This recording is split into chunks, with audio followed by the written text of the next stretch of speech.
നമസ്കാരം. എൻ്റെ സുഹൃത്താണ് green T V Sunil Parameswaran എന്നറിഞ്ഞിരുന്ന SP സുനിൽ എന്നറിയപ്പെടുന്ന, ഇപ്പോൾ കാന്തള്ളൂർ സ്വാമി എന്നറിയപ്പെടുന്ന, യൂട്യൂബിലും വാട്സാപ്പിലും ഫേസ്ബുക്കിലുമൊക്കെ ഒരുപാട് വിവാദങ്ങളുണ്ടാക്കുന്ന അഭിമുഖങ്ങളൊക്കെ വരുന്ന, ഒരു ദിവസം കൊണ്ട് തന്നെ ഒരു മാന്ത്രിക നോവൽ എഴുതാൻ പുല്ലുപോലെ എഴുതിത്തരും. സുനിലെ, ഇന്ന് ഉച്ചയ്ക്ക് എനിക്ക് ട്രെയിനിൽ മദ്രാസ് മെയിലിൽ പോകണേ, അതിന് മുമ്പ് ഒരു നോവൽ എഴുതിത്തരാൻ പറഞ്ഞാൽ ഉച്ചയ്ക്ക് മുമ്പ് എഴുതിത്തരും. അത്രയും വാഗ്ദേവതയുടെ അല്ലെങ്കിൽ സരസ്വതി ദേവിയുടെ കടാക്ഷം കിട്ടിയ ആളാണ് SP സുനിൽ അല്ലെങ്കിൽ സുനിൽ പരമേശ്വരൻ. ഞാൻ അദ്ദേഹത്തെ പറ്റി ഒരു പ്രോഗ്രാം ചെയ്തിരുന്നു, നിങ്ങൾ കണ്ടിരിക്കും. എൻ്റെ വീട് വിൽക്കാൻ പറ്റാത്തതിൻ്റെ ഒരു പ്രശ്നമൊക്കെ പറഞ്ഞിട്ട്. ഈ എന്താ പറയുക, ലൈറ്റ്സ് ക്യാമറ ആക്ഷനിൽ ഞാൻ ചെയ്ത 700-നടുത്തെന്തോ സ്റ്റോറികളായി. ആ സ്റ്റോറികളിൽ ഒരു 10 എണ്ണം മാറ്റി നിർത്തുക, ട്രെൻഡ് സെറ്ററായ 10 എണ്ണം മാറ്റി നിർത്തുക. അതിലൊന്ന് ഈ സുനിലിനെ കുറിച്ച് ഞാൻ ചെയ്ത പ്രോഗ്രാമാണ്. വർഷങ്ങൾ കഴിഞ്ഞിട്ടും ആ പ്രോഗ്രാം കാണാൻ ആളുണ്ടെന്ന് മാത്രമല്ല, അവർ കണ്ടു എന്ന് ഞാൻ അറിയുന്നത്, ഞാൻ അതിശയോക്തിയോടെ പറയല്ല, ദിവസം ഒരു 10 പേരെങ്കിലും എന്നെ വിളിക്കും. സാറിൻ്റെ ചാനലിൽ ആ കാന്തള്ളൂർ സ്വാമിയെക്കുറിച്ചുള്ള എപ്പിസോഡ് കണ്ടു, നല്ല പ്രോഗ്രാമാണ് സാർ. ഞാൻ ആയിക്കോട്ടെ സാറേ, ഞാൻ വിളിച്ചതേ അദ്ദേഹത്തിൻ്റെ നമ്പർ ഒന്ന് തരുമോ? ഞാൻ SMS ചെയ്ത് തരാം, അല്ലെങ്കിൽ വാട്സാപ്പിൽ ഇട്ട് തരാമെന്ന് പറഞ്ഞ് കൃത്യമായിട്ട് ഞാൻ ഇട്ട് കൊടുക്കും. ഇടാൻ അല്പം വൈകി അപ്പം എന്നെ തിരിച്ചു വിളിക്കും, സാറേ ഇതുവരെ ആ നമ്പർ വന്നില്ല എന്ന് പറയും. അങ്ങനെ ഞാൻ ഇട്ട് കൊടുക്കും. ദിവസവും സുനിലിൻ്റെ അല്ല, സുനിൽ സ്വാമിയുടെ നമ്പറിനായാണ് കുറേ പേര് വിളിക്കുന്നത്. ചിലർ ചോദിക്കും കാന്തള്ളൂർ സ്വാമിയുടെ നമ്പർ തരുമോ എന്നായിരിക്കും ചോദിക്കുന്നത്. ഞാൻ കൊടുക്കും. അടുത്തിടെ ഒരു സ്ത്രീ എൻ്റെ നിന്ന് കാന്തള്ളൂർ സ്വാമിയുടെ നമ്പർ വാങ്ങിച്ചു. അവർ വിളിച്ചു, പക്ഷേ എന്തുകൊണ്ടോ അദ്ദേഹം ഫോൺ എടുക്കുന്നില്ല. ആവശ്യക്കാരന് ഔചിത്യമില്ല എന്ന് പറയുന്നത് പോലെ അവരൊരുപാട് പ്രാവശ്യം വിളിച്ചിട്ടും അയാൾ ഫോൺ എടുത്തില്ല. വൈകുന്നേരം വരെ ചെയ്തിട്ടും ഫോൺ എടുക്കാത്തതുകൊണ്ട് അവർക്ക് ഭയങ്കര നിരാശയായി. അപ്പോഴവർ വീണ്ടും എന്നെ വിളിച്ചു. ഫോൺ എടുത്തോളം എന്താ പറയാണ്, ഫോൺ എടുക്കാത്തവൻ്റെ നമ്പർ മേലെ തരരുത് കേട്ടോ, എനിക്കെന്നല്ല ആർക്കും കൊടുക്കരുത്, ഫോൺ എടുക്കണവൻ്റെ നമ്പർ കൊടുക്കണം. ഞാൻ പറഞ്ഞ് അയാൾക്ക് എന്തെങ്കിലും തിരക്കായിരിക്കാം, ഫോൺ വീട്ടിൽ വെച്ച് മറന്നു പോയിരിക്കാം, അതൊക്കെ നമ്മൾ മനസ്സിലാക്കാം. അതൊന്നും അങ്ങനെയൊന്നുമല്ല, ഇത് മനഃപൂർവ്വം എടുക്കാത്തതാണ്. അതുപോലെ ആ സ്ത്രീ ഭയങ്കരമായിട്ട് ഷൗട്ട് ചെയ്തു, അവരുടെ വേദന കൊണ്ടാണ്. അതുപോലെ നമ്മളിൽ പലരും ഇടയ്ക്കിടെ നമ്പർ മാറ്റും. സിനിമാക്കാരാണെങ്കിൽ ഒരു മാസം പോലും കഷ്ടിച്ച് നമ്പർ വയ്ക്കില്ല, എല്ലാവരും അറിഞ്ഞു എന്ന് പറയുമ്പോൾ ആ നമ്പർ അങ്ങ് മാറ്റിക്കളയും. സത്യം പറഞ്ഞാൽ ആദ്യമായിട്ട് ഞാനൊരു മൊബൈൽ എന്നെടുത്തോ അന്നുള്ള നമ്പറാണ് ഇന്ന് ഞാൻ സൂക്ഷിക്കുന്നത്. കള്ളമൊക്കെ ഉള്ളവരാണെന്നേ നമ്പറൊക്കെ പല നമ്പറുകളെടുത്ത് മാറ്റുന്നത്. ഇങ്ങനെ സുനിൽ നമ്പർ മാറ്റിയതറിയാതെ ഞാനൊരു നമ്പർ എൻ്റെ ഫോണിൽ നിന്ന് എടുത്ത് ഒരു നമ്പർ ഒരാൾക്ക് കൊടുത്തു. ആ നമ്പർ ഇപ്പോൾ ഒരു ബേക്കറിക്കാരൻ്റെതാണ്, ഒരു ബേക്കറി ഉടമയുടെയാണ്. വിളിച്ചവരോട് അയാൾ താണ് വീണ് പറഞ്ഞു, ദയവായി ഈ നമ്പർ ആർക്കും കൊടുക്കരുതെന്ന് ഈ നമ്പർ തന്ന സാറിനോട് ഒന്ന് പറയൂ പ്ലീസ്. കാരണം അങ്ങേർക്ക് കച്ചവടം നടത്താൻ പറ്റുന്നില്ല. ഞാൻ ഈ കൊടുക്കുന്ന ഒരു ബേക്കറിയിൽ ദിവസവും ഇങ്ങനെ 10 പേര് വിളിച്ചാൽ കാന്തള്ളൂർ സ്വാമിയുണ്ടോ, SP സുനിലുണ്ടോ എന്ന് ചോദിച്ചാൽ അയാൾക്ക് ദേഷ്യം വരെയുണ്ട്. അയാൾ കാലെ പിടിച്ച് പറയണം ഈ നമ്പർ ഇനി കൊടുക്കല്ലേ എന്ന് പറഞ്ഞാൽ അപ്പം തന്നെ അത് മാച്ചു. വേറൊരു നമ്പർ കൊടുത്തു, അതൊരു പെൺകുട്ടിയുടേതായിരുന്നു. ഈ നമ്പറിൽ ഇനി ആ സ്വാമിയെ തേടി നിങ്ങൾ ആരെങ്കിലും വിളിച്ചാൽ നമ്പർ തന്നവനെയും വിളിച്ചവനെയും ഞാൻ സൈബർ പോലീസ് സ്റ്റേഷനിൽ കയറ്റുമെന്നാണ് ആ പെൺകുട്ടി പറഞ്ഞത്. ഈ വിളിച്ച ആൾ എന്നെ ഉടൻ വിളിക്കും, സാറേ എന്ത് സാറേ കാണിച്ചത്, ഒരു പെണ്ണിൻ്റെ നമ്പറാണെന്ന്. അവൾ പറയാണ്, സാറിനെ എന്നെയും സൈബർ പോലീസ് സ്റ്റേഷനിൽ കയറ്റുമെന്ന് പറഞ്ഞു. ഈ സുനിലിങ്ങനെ നമ്പർ മാറ്റിക്കൊണ്ടിരുന്നാൽ നമുക്ക് എന്ത് ചെയ്യാൻ പറ്റുമെന്നേ. എന്നാലും എന്നോട് നമ്പർ തേടുന്നവർക്ക് ഞാൻ കൊടുക്കും. കാരണം ഒരു ആശയത്തൊക്കെ ഇല്ലേ നമ്മളെ വിളിക്കണേ. നമ്മുടെ ചാനൽ വന്ന ശേഷം യാതൊരു അതിശയോക്തിയും ഇല്ലാതെ ഞാൻ പറയുകയാണ്, ഈ സുനിലിൻ്റെ സ്റ്റോറി ചെയ്ത ശേഷം ഏറ്റവും കുറഞ്ഞത് ഞാനൊരു 1000 പേർക്കെങ്കിലും ഈ നമ്പർ കൊടുത്തിട്ടുണ്ട്. അത് സുനിൽ എന്നെ കാണുമ്പോഴൊക്കെ പറയുകയും ചെയ്യും, ദിനേശ് പറഞ്ഞു എന്ന് പറഞ്ഞ് ഇങ്ങനെ വിളിച്ചിരുന്നു എന്നൊക്കെ. ഞാനിപ്പോൾ ആലോചിക്കുന്നത്, എൻ്റെ ഗൂഗിൾ പേയിൽ ഒരു 100 രൂപ ഇട്ടാൽ മാത്രമേ നിങ്ങൾക്കിനി കാന്തള്ളൂർ സ്വാമിയുടെ നമ്പർ തരൂ എന്ന് പറഞ്ഞാൽ, സത്യം പറഞ്ഞാൽ ഒരു പണിയും എടുക്കാതെ എനിക്ക് ജീവിക്കാൻ തോന്നും. കാരണം ദിവസം ഒരു 10 പേര് വിളിച്ചാൽ 1000 രൂപയായില്ല. 1000 രൂപയാണെങ്കിൽ എനിക്കും സിന്ധുവിന് സുഭിക്ഷമായിട്ട് ജീവിക്കാമല്ലോ. SP സുനിൽ എന്ന സുനിൽ പരമേശ്വരൻ എന്നും എൻ്റെ നല്ല സുഹൃത്താണ്. നല്ല എന്ന് വേണമെങ്കിൽ വിട്ടുകളയാം, എൻ്റെ സുഹൃത്താണ്. മദ്രാസിലെ ഡയറക്ടേഴ്സ് കോളനിയിലേക്ക് തിരിയുന്നിടത്ത് എഡിറ്റർ G മുരളിയുടെ എഡിറ്റർ റൂമിൽ വെച്ചാണ് ആദ്യമായിട്ട് ഞാൻ സുനിലിനെ പരിചയപ്പെട്ടത്. അവിടെ അധിക നാൾ സുനിൽ നിന്നില്ല. ഈ പണി നമുക്ക് പറ്റിയതെല്ലാം തോന്നിയപ്പം തിരിച്ചു പോന്നു. പിന്നെ സുനിൽ പല മേഖലകളിലൂടെ കടന്നുപോയി. നാടകക്കാരനായി, നാടകരചയിതാവായി, പിന്നെ നോവൽ എഴുത്തുകാരനായി, പിന്നെ സിനിമാ തിരക്കഥാകൃത്തായി, പിന്നെ വലിയ മുതലാളിയായി, പിന്നെ ഒന്നും അല്ലാതായി. കൂടപ്പിറപ്പുകളും ഭാര്യയും മക്കളും ഒന്നും ഇല്ലാത്തവനായി. പിന്നെ സുനിലിൽ നിന്നും മന്ത്രദീക്ഷ സ്വീകരിച്ച കാന്തളൂർ സ്വാമിയായി. ഒരുപാട് തിക്ത അനുഭവങ്ങളിലൂടെ എൻ്റെ സുഹൃത്ത് കടന്നു പോയിട്ടുണ്ട്.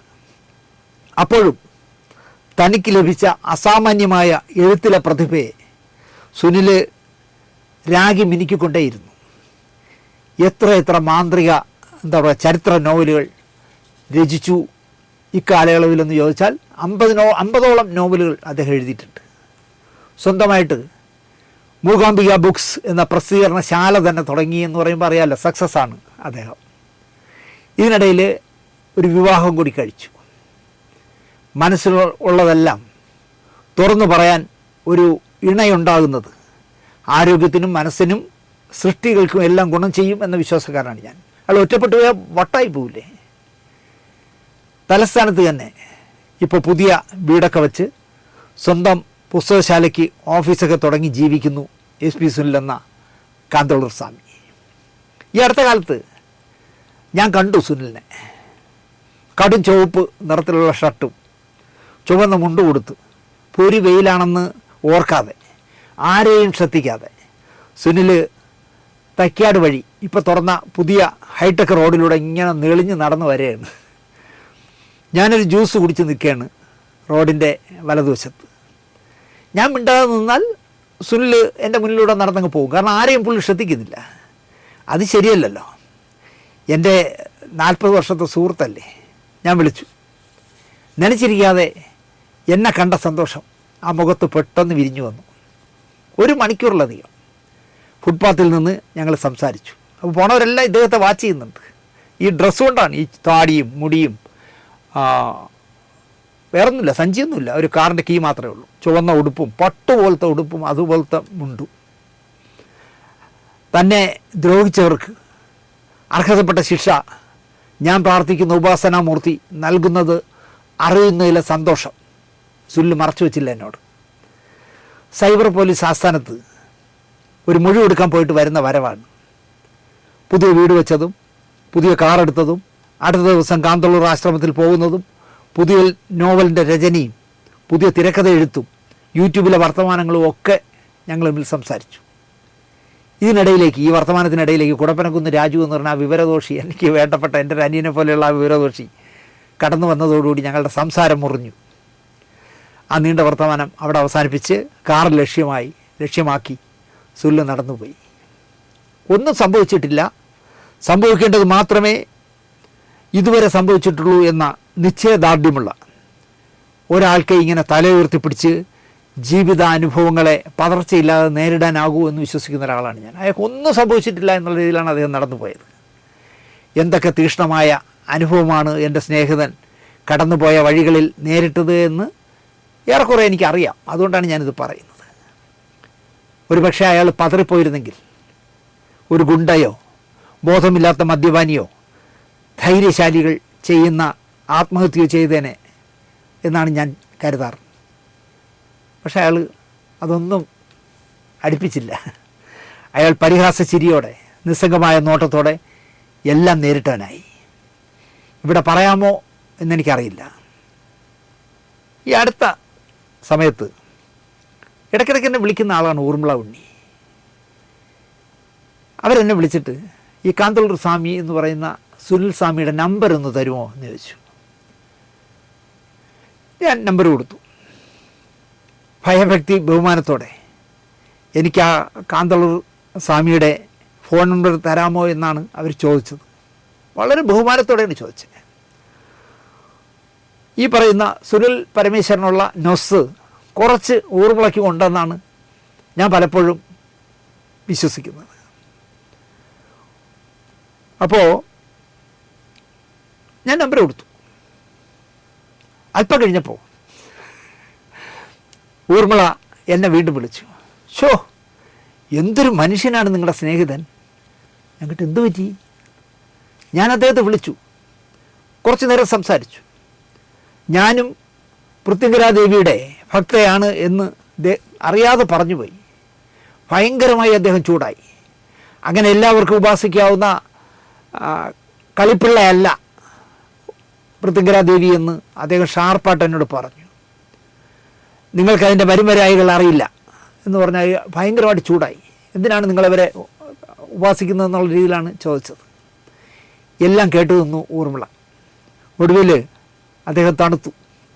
ഞാൻ കാന്തളൂർ പോകുമ്പോൾ അറിയിക്കാം, അവിടെ വന്നോളാൻ പറഞ്ഞ് ഫോൺ വച്ചത്രേ. ദേഷ്യം സുനിലിൻ്റെ സ്ഥായിയായ ഒരു ഭാവമല്ല. പറയുമ്പോൾ അല്പം ഷാർപ്പായിട്ട് സംസാരിക്കും. നിങ്ങളുടെ അപ്പൻ ഏറ്റവും അടുത്ത സമയത്ത് കാറടിച്ച് മരിക്കും എന്ന് സുനിൽ പറയും ചിലരോട്.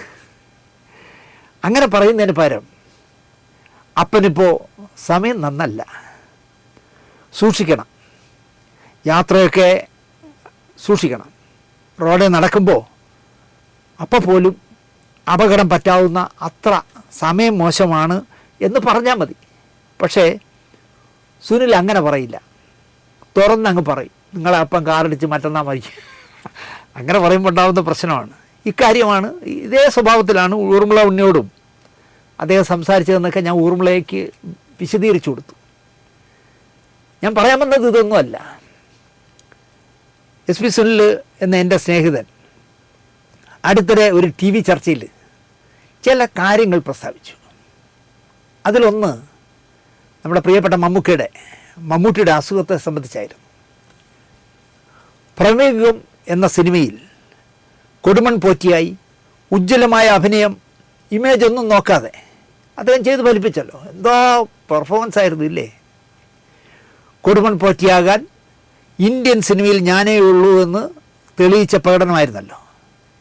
അതിന് ഏറ്റവും നല്ല ഉദാഹരണം എന്ത് എന്ന് എന്നോട് ചോദിച്ചാൽ, തിയേറ്ററിൽ പ്രമേഹം കണ്ടുകൊണ്ടിരിക്കുമ്പോൾ ചില സീനുകളിലെ ഈ കൊടുമൺ പോറ്റിയുടെ വന്യമായ ഒരു ചിരിയുണ്ടല്ലോ പടത്തിൽ, അദ്ദേഹം അങ്ങനെ ചിരിക്കുമ്പോൾ അടുത്തിരിക്കുന്ന സിന്ധു പതുക്കെ എൻ്റെ കയ്യിൽ ഇങ്ങനെ ഞെക്കും, പേടിച്ചിട്ട്. ഒരു പ്രൊട്ടക്ഷന് വേണ്ടി ഞെക്കുന്നതാണ്. ആ ഞെക്കൽ വന്നപ്പോൾ എനിക്ക് മനസ്സിലായി, ഈ പടം ഏക്കും, ഈ പടം മമ്മൂക്ക അവാർഡും കൊണ്ടേ മറിയൂ എന്നൊക്കെ എനിക്ക് തോന്നി. അത്രയും മനോഹരമായാണ് അദ്ദേഹം ആ വേഷം ചെയ്തത്. സിരകളിലേക്ക് പേടി കടന്നു ചെല്ലുമ്പോഴാണല്ലോ അടുത്തിരിക്കുന്ന ആളിനോട് ആശ്രയത്തിന് വേണ്ടി ഞെക്കുന്നത്. അങ്ങനെ ആയിരിക്കണം സിന്ധു എൻ്റെ കയ്യിൽ ഞെക്കിയത്. ഒരു നാഷണൽ അവാർഡ് മണത്തെന്ന് എനിക്ക് തോന്നി. ഞാനത് ഒരു എപ്പിസോഡിൽ പറഞ്ഞു, മമ്മൂട്ടിയും പൃഥ്വിരാജും തമ്മിലായിരിക്കും നാഷണൽ അവാർഡിന് വേണ്ടി ഡൽഹിയിൽ മത്സരിക്കുന്നത്. രണ്ടിനും കൊടുത്തില്ലല്ലോ, കൊടുക്കില്ല. ഈ ഭരണം ഉള്ളിടത്തോളം കാലം അത് പ്രതീക്ഷിക്കേണ്ട എന്ന് എനിക്കറിയാം. കാരണം ഞാൻ ഒരിക്കൽ മേജർ റിവ്യൂ വിളിച്ച ഒരു കാര്യം സംസാരിച്ചപ്പോൾ എന്നോട് അദ്ദേഹം ക്ലിയറായിട്ട് പറഞ്ഞു തന്നു, അത് ചില വിഷയങ്ങൾക്ക് കൊടുക്കില്ല എന്ന്. അതുപോട്ടെ, കൊടുമൺ പോറ്റിയായതാണ് മമ്മൂട്ടിക്കിപ്പോൾ രോഗം വരാൻ കാരണമെന്ന് ഒരു അഭിമുഖത്തിൽ SP സുനിൽ വെച്ച് കാച്ചി. പോട്ടെ, അത് അദ്ദേഹത്തിന് തോന്നിയതാണ്, അദ്ദേഹം പറഞ്ഞതെന്ന് വയ്ക്കാം. സംസാരത്തിനിടയിൽ സുനിൽ ഒരാൾക്കൊരു നല്ല പണി കൊടുത്തു. ഇങ്ങനെ അദ്ദേഹം അസുഖബാധിതനാവാൻ സാധ്യതയുണ്ട് എന്ന് SP സുനിലിൻ്റെയും എൻ്റെയും മമ്മൂട്ടിയുടെ അനുജൻ ഇബ്രാഹിം കുട്ടിയുടെയും സുഹൃത്തായ ഒരാളോട് ഞാൻ നേരത്തെ തന്നെ പറഞ്ഞിരുന്നു എന്നുകൂടി ആ അഭിമുഖത്തിൽ വെച്ച് കാച്ചി. വല്ല കാര്യമുണ്ടെന്ന് നിങ്ങൾ ആലോചിച്ചു. ചില സീക്വൻസുകൾ അഭിനയിക്കുമ്പോൾ ശ്രദ്ധിക്കേണ്ടിയിരുന്നു എന്നാണ് SP സുനിലിൻ്റെ പക്ഷം. ശരിക്കും ആ സുഹൃത്ത് പെട്ടു. കാരണം ഇബ്രാഹിം കുട്ടി ഇനി കാണുമ്പോൾ ചോദിക്കില്ലേ, എന്നാലും നിങ്ങൾ ഈ വിവരം, എൻ്റെ ചേട്ടൻ്റെ രോഗവിവരത്തെ പറ്റി ഇങ്ങനെ ഒരാൾ പറഞ്ഞു തന്നിട്ട് നിങ്ങൾ എന്നോട് പറഞ്ഞില്ലെന്ന് ചോദിച്ചാൽ എൻ്റെ ആ സുഹൃത്തിന് എന്ത് മറുപടി പറയാൻ പറ്റുമേ? സുനിൽ പറയുന്നത്, മാടൻ പുലി എന്ന ഒരു സിനിമയെക്കുറിച്ച് മോഹൻലാലിനോട് സംസാരിക്കാൻ പോയാൽ അദ്ദേഹം സമ്മതിക്കില്ല എന്നാണ് SP സുനിൽ പറയുന്നത്. കാരണം മാടൻ പുലി ചെയ്താൽ എന്തൊക്കെ സംഭവിക്കുമെന്ന് മോഹൻലാലിന് അറിയാം എന്നാണ് SP സുനിൽ പറയുന്നത്. അദ്ദേഹത്തിന് പഴയ ചില അനുഭവങ്ങളുണ്ട് എന്നും സുനിൽ പറയുന്നു. അതെന്താണെന്ന് പക്ഷേ സുനിൽ പറയുന്നില്ല. ഇവിടെ വേണമെങ്കിൽ ഞാൻ രസകരമായ വേറൊരു കഥ പറയാം. സ്ത്രീ വിഷയത്തിൽ അതീവ തൽപരനായ ഒരു നടനോടൊപ്പം ഒരു രാത്രി പങ്കിട്ട കുലീനയായ ഒരു നടി എന്നോട് തമാശയായി പറഞ്ഞതാണ് ഒരു കഥ. നല്ല രസകരമായി, സന്തോഷകരമായി, പ്രേമ പാരവശ്യത്തോടെ ഒരുപാട് നേരം ഇരുവരും സംസാരിച്ചിരുന്നു. അല്ലാതെ ചെന്നിടം തന്നെ ഈ എന്താ പറയുക ആക്രാന്തത്തോടെ കയറി അള്ളിപ്പിടിച്ച് അയാളെ കാര്യം കഴിക്കലല്ല. വളരെ രസകരമായിട്ട് സംസാരിച്ചു, സന്തോഷമായിട്ട് സംസാരിച്ചു, അതുപോലെ തന്നെ നന്നായിട്ട് പ്രേമിച്ച് സംസാരിച്ചു. അങ്ങനെ അവരെ എന്താ പറയുക തയ്യാറെടുപ്പുകളെല്ലാം നടത്തിയ ശേഷം കാര്യങ്ങളെല്ലാം കഴിഞ്ഞു. തന്നെ വിശ്വസിക്കുന്ന, കെട്ടാമെന്ന് ഉറപ്പ് വന്ന കാമുകനെ താൻ വഞ്ചിക്കുകയാണെന്നുള്ള കുറ്റബോധത്തോടെ ആണ് ഈ നടൻ്റെ മുറിയിലേക്ക് ഈ നടി പോയത്.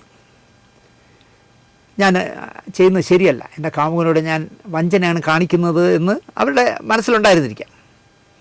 പക്ഷേ അദ്ദേഹവുമായിട്ട് 2, 3, 4 മണിക്കൂർ ഇടപഴകിയ ശേഷം പുറത്തേക്ക് വന്നപ്പോൾ അവരുടെ മനസ്സ് ആശിച്ചത് ഇദ്ദേഹം എനിക്കൊരു ജീവിതം തരാമെന്നേറ്റാൽ കാമുകനെ ഉപേക്ഷിച്ച് ഈ ലോകത്തുള്ളവർ മുഴുവൻ കളിയാക്കിയാലും ശപിച്ചാലും എനിക്ക് പ്രശ്നമല്ല, ഞാൻ ഇദ്ദേഹത്തിൻ്റെ കീപ്പായി സന്തോഷത്തോടെ ജീവിച്ചോളാം എന്നാണ് അവർക്ക് തോന്നിയത്. അത്രയും എന്താ പറയുക പൊയറ്റിക്കായാണ് അദ്ദേഹത്തിൻ്റെ വർത്തമാനവും പെരുമാറ്റവും. അവർ പറയുന്നത് മുനിഞ്ഞു കത്തുന്ന 2 ലൈറ്റുകൾ ഒഴികെ ആ സൂട്ട് റൂമിലെ വെളിച്ചമെല്ലാം അണഞ്ഞു. സംഗതി കാര്യത്തിലേക്ക് കടക്കുകയായിരുന്നു.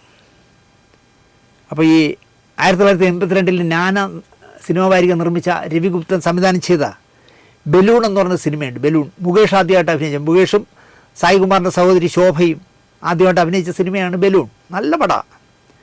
നമ്മുടെ TV കൊച്ചുവാവയുടെ നോവലാണ്. ആ സിനിമയ്ക്കായിട്ട് തൊക്കുറിശ്ശി സുകുമാരൻ നായർ ആണ് പാട്ടുകൾ എഴുതിയത്. തൊക്കുറിശ്ശി മാമൻ മനോഹരമായി എഴുതിയ, അർജുന മാഷ് സംഗീതം കൊടുത്ത മനോഹരമായ പാട്ടുകളാണ് ഈ ബലൂണിൽ. അതിലെ ഒരു പാട്ട്, പൂമത്തപ്പുറത്ത് ഞാൻ നിന്നെ കിടത്തും, പൊന്നാഭരണമെല്ലാം അഴിച്ചു വയ്ക്കും എന്നുള്ള മനോഹരമായ യേശുദാസ് പാടിയ പാട്ടാണ്. ഈ പാട്ടിൽ ഓമൽ തളിരുടലിൽ കസ്തൂരി ചാറ് പൂശും, രാമച്ച വിശറിയാൽ വീശും നിന്നെ എന്നൊക്കെ എഴുതിയിട്ടുണ്ട്. അതിനപ്പുറം ചെഞ്ചോരി വായ്മലരിൽ ചെന്തൊണ്ടി ചുണ്ടുകളിൽ പുഞ്ചിരി പാലമൃതം ഒഴുകുമ്പോൾ ശൃംഗാര പദം പാടി മെയ്യൊക്കെ കൈ തലോടി തങ്കമേ നിന്നെ പറയൂല, ബാക്കി പറയൂല എന്നാണ് വരി. മുഴുവൻ സെക്സാണ്, പക്ഷെ മനോഹരമായ തൊക്കുറിശ്ശി മാമൻ്റെ മനോഹരമായ വാക്കുകളാണ്.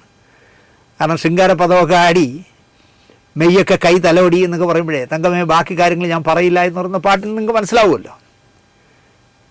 ഈ പാട്ടിൽ പറഞ്ഞ കണക്ക് ഈ നടിയും ഈ എന്താ പറയുക പോയറ്റിക്കായി പെരുമാറുന്ന നടനും കൂടിയുള്ള കാര്യങ്ങൾ നടക്കുമ്പോഴാണ് നടി ഒരു കാര്യം ശ്രദ്ധിച്ചത്.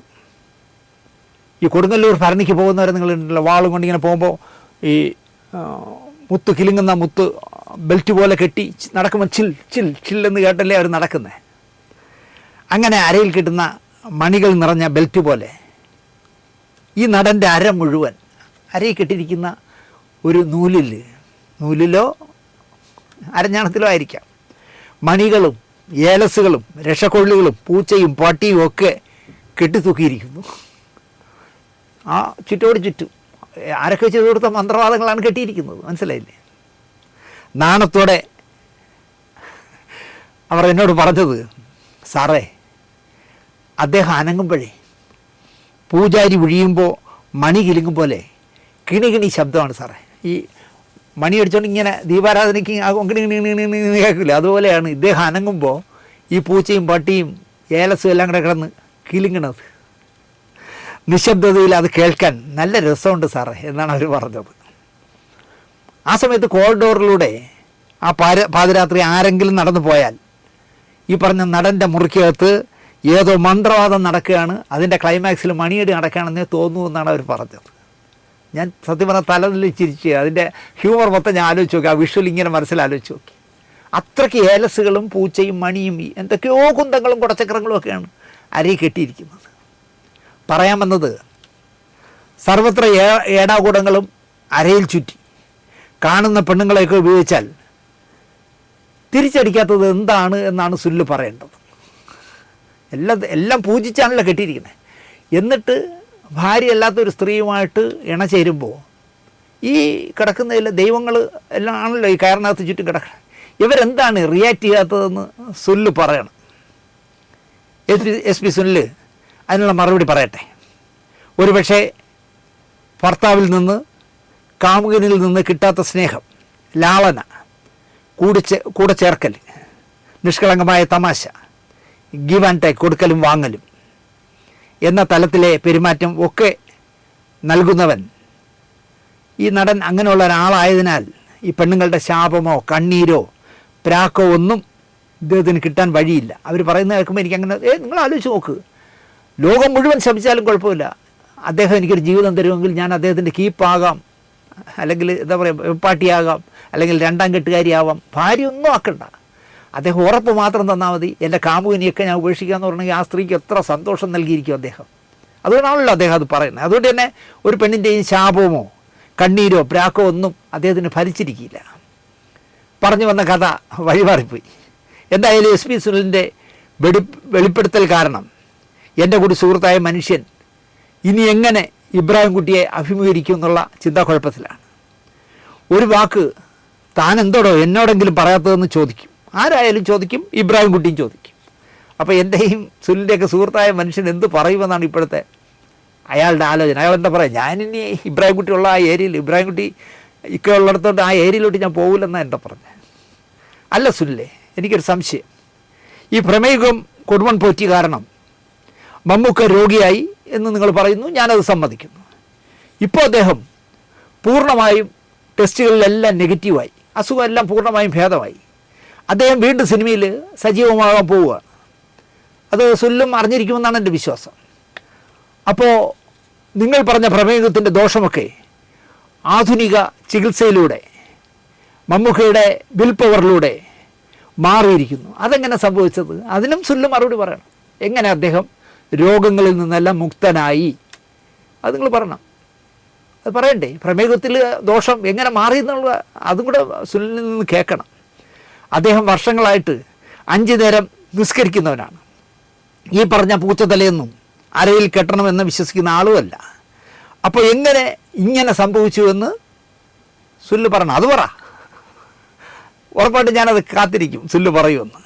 പിന്നെ അദ്ദേഹം പറയുന്നത് അനന്തഭദ്രത്തിൽ എണ്ണത്തോണിക്ക് അകത്ത് ആൾ കിടക്കുന്ന സീക്വൻസുകളുണ്ടായിരുന്നു. ഷൂട്ടിംഗ് കഴിഞ്ഞാൽ എണ്ണത്തോണിയെ പൊളിച്ചു കളയാൻ സുനിൽ പരമേശ്വരൻ പറഞ്ഞിരുന്നു അത്ര. അദ്ദേഹമാണല്ലോ എൻ്റെ തിരക്കഥാകൃത്ത്.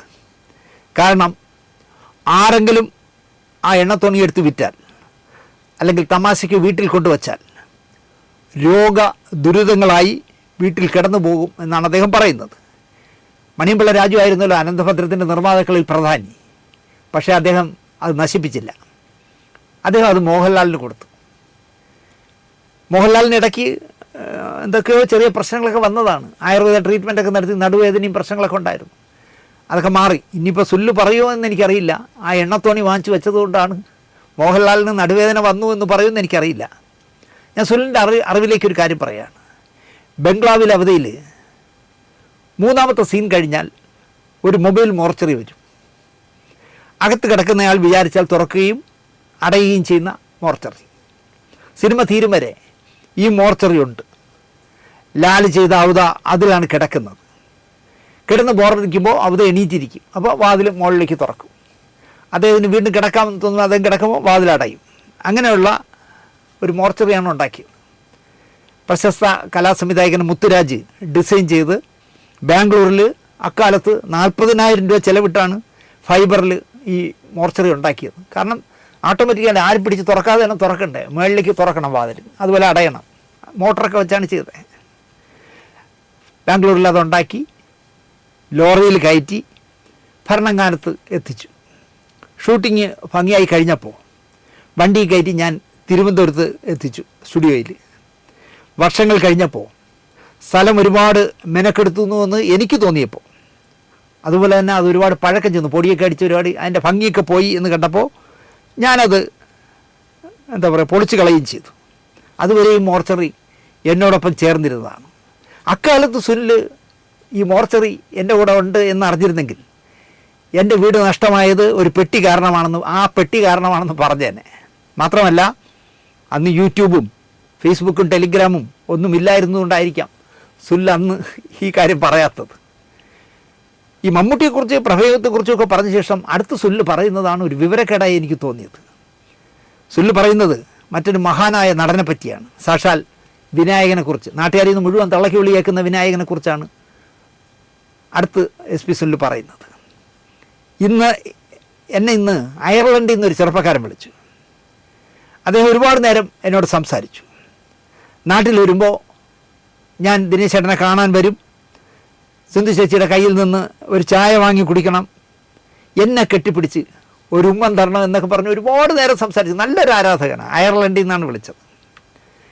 10 മിനിറ്റ് കഴിഞ്ഞപ്പോൾ അയർലൻഡുകാരൻ എന്നെ പിന്നെയും വിളിച്ചു. ചേട്ടാ, എനിക്കൊരു അബദ്ധം പറ്റി. ചേട്ടനെ വിളിച്ച ശേഷം ഞാനൊരാളെ വിളിച്ചു. ഞങ്ങളുടെ ആരെ?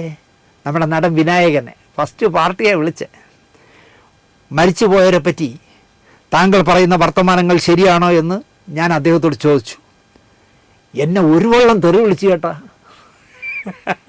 വിനായകൻ അറഞ്ഞം പുറഞ്ഞം തെറി വിളിച്ച് കണ്ണപ്പൊടിച്ചു കളഞ്ഞു. എന്തൊരു മനുഷ്യനാ ചേട്ടാ അയാൾ. ഞാൻ പറഞ്ഞു, താങ്കൾക്ക് ധാരാളം സമയവും അതുപോലെ തന്നെ മോശമല്ലാത്ത കാശുമുള്ളതിനാൽ അയർലൻഡിൽ ഇരുന്നു കൊണ്ട് ഞാനടക്കമുള്ളവരെ നിങ്ങൾ വിളിക്കുന്നു, നിറയെ വാങ്ങിക്കെട്ടുന്നു. അതിന് ഞാൻ എന്താ പറയേണ്ടത് എന്ന് പറഞ്ഞ് ഞാൻ തന്നെ ഫോണും കട്ടാക്കി. വല്ല കാര്യമുണ്ടോ തലച്ചേക്ക്? ഒരു വള്ളം തെറി. നിങ്ങളെന്തിനാണ് ഉമ്മൻചാണ്ടിയെ ഇങ്ങനെ ചീത്ത വിളിക്കുന്നത്, യേശുദാസിനെ ഇങ്ങനെ ചീത്ത വിളിക്കുന്നതൊക്കെ ചോദിച്ചപ്പോൾ ഒരു വള്ളം തെറി. വല്ല കാര്യവും അയർലൻഡുകാരനുണ്ടായിരുന്നോ? നല്ലൊരു ഞായറാഴ്ച വിനായകൻ്റെ തെറി വാങ്ങി കെട്ടാനായിരുന്നു അയാളുടെ വിധി. SP സുനിൽ പറയുന്നത് വിനായകൻ എന്ന മര്യാദരാമനെക്കുറിച്ച് വലിയ കിംവദന്തികൾ ഉയരുന്നു എന്നാണ്. ഏത് ലോകത്താ സുല്ലേ നിങ്ങൾ ജീവിക്കണേ? കിംവദന്തികളാണ്. റോഡിൽ കൂടെ ഒരു സാധാരണ സ്ത്രീ നടന്നു പോകുമ്പോൾ 2ാമത്തെ 3ാമത്തെ നിലയിൽ ഫ്ലാറ്റിൽ നിന്നുകൊണ്ട് തുണി അഴിച്ച് കാണിക്കുന്നവന് എന്ത് കിംവദന്തി? അല്ലെങ്കിൽ യേശുദാസിനെയും അടൂർ ഗോപാലകൃഷ്ണനെയും ഉമ്മൻചാണ്ടിയൊക്കെ തള്ളക്കി വിളിക്കുന്ന മരിച്ചുപോയ ഉമ്മൻചാണ്ടി അടക്കം തള്ളക്കി വിളിക്കുന്ന അയാൾക്ക് എന്ത് കിംവദന്തി? നല്ല അടിയുടെ കുറവാണ് സുല്ലേ. നിങ്ങൾ പറയുന്ന പോലെയൊന്നും അല്ല. നിങ്ങൾ പറയുന്നത് ഒരുപാട് പേർ ചേർന്ന് അദ്ദേഹത്തെ ചുറ്റും നിന്ന് ആക്രമിക്കുന്നു എന്നാണ്. വിനായകൻ ഒറ്റയ്ക്ക് നിന്ന് ഇവരെയൊക്കെ നേരിടുന്നു. ഇത്രയധികം പ്രശ്നങ്ങൾ വിനായകനുണ്ടാകുന്നത് എന്തുകൊണ്ടാണ് എന്ന് SP സുനിൽ ചിന്തിച്ചു. പറല് വെച്ചൊക്കെ നോക്കിക്കാണും. ശാസ്ത്ര ലക്ഷണപ്രകാരം സുനിൽ നോക്കിയപ്പോൾ കാക്കകൾ കരയുന്ന ശബ്ദമാണ് സുനിലിന് കേൾക്കാൻ പറ്റുന്നത്. കാക്കകളുമായി വിനായകന് ബന്ധമുണ്ടത്രേ. അതുകൊണ്ടാണ് മറ്റ് മനുഷ്യരുമായിട്ട് വിനായകൻ കൂട്ടുകൂടാത്തത്. കാക്കകൾക്ക് നമ്മൾ ചോറ് കൊടുത്താൽ അത് കഴിച്ചിട്ട് അങ്ങ് പറന്നു പോകും എന്നാണ് സുല്ല് പറയുന്നത്. അത് നമ്മൾ തിരിച്ചറിയണം. വിനായകന് ആരോടും പൊരുത്തപ്പെടാൻ കഴിയില്ലത്രേ. പൊരുത്തപ്പെടാനൊക്കെ പറ്റും. വെള്ളം അടിച്ച് കൂതറാൻ നടക്കുന്ന കഞ്ചാവൊക്കെ വലിച്ച് നടക്കുന്നവരുമായിട്ടൊക്കെ പൊരുത്തപ്പെടാൻ പറ്റും. സാധാരണ മനുഷ്യരായി ജീവിക്കുന്നവരുടെ പൊരുത്തപ്പെടാൻ പറ്റാതെ ഉള്ളൂ. അല്ലെങ്കിൽ ഇന്നലെകൾ വിനായൻ്റെ അന്വേഷിച്ചു. വിനായകൻ ഒരുപാട് കമ്പനിയൊക്കെ ഉണ്ടായിരുന്നുണ്ട്. ഈ പണം വന്ന് കയറിയപ്പോൾ എല്ലിൽ കൊഴുപ്പ് കയറുമല്ലോ, അതിൻ്റെ കുഴപ്പമാണ് ഇപ്പോൾ ഉള്ളത്. അദ്ദേഹം പ്രതികരിക്കും, ഇഷ്ടമുള്ളത് പറയും. ഇഷ്ടമുള്ളത് വീട്ടിൽ ഇരുന്ന് തന്നെത്താനെ പറഞ്ഞാൽ മതി. നാട്ടുകാരെ പറയണ്ട, നാട്ടിൽ ബഹുമാനത്തോടെ ജീവിക്കുന്നവരെയും പറയണ്ട. അപ്പോഴാണ് ഈ ഇടി വാങ്ങിക്കും ചീത്തോളി കേൾക്കണേ. ഇടി വാങ്ങിച്ചിട്ടില്ല എന്ന് തോന്നുന്നു, വാങ്ങിക്കും. ഇങ്ങനെയാണെങ്കിൽ പുറത്തിറങ്ങിയാൽ ഇടി വാങ്ങിക്കുമെന്ന് എനിക്ക് തോന്നുന്നു.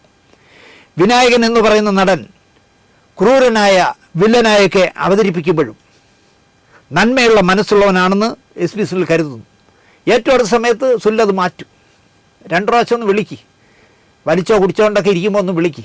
അപ്പം നിങ്ങളുടെ ഈ അഭിപ്രായം മാറുമെന്നാണ് എൻ്റെ വിശ്വാസം.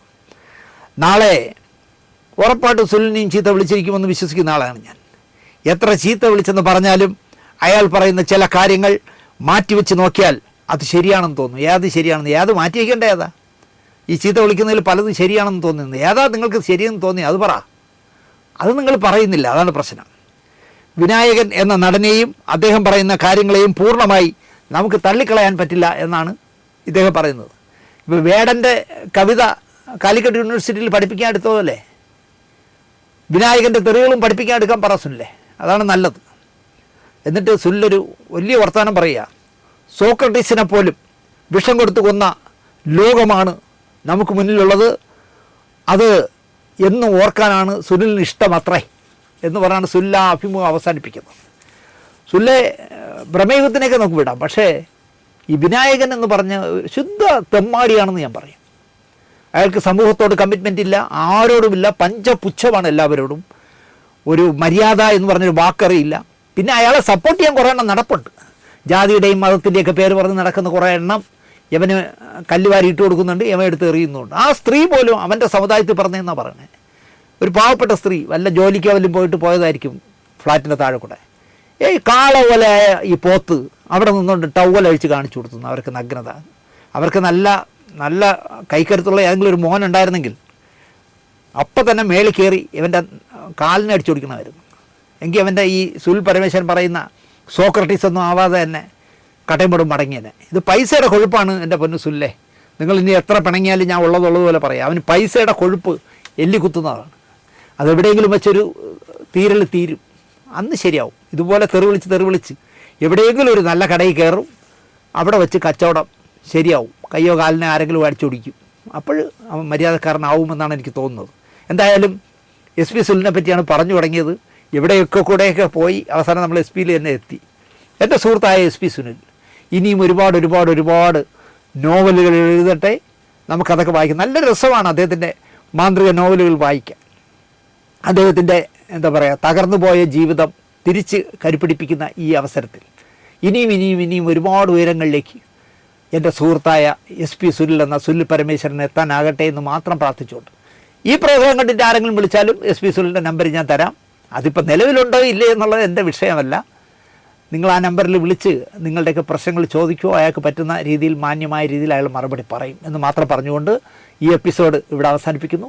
നന്ദി, നമസ്കാരം.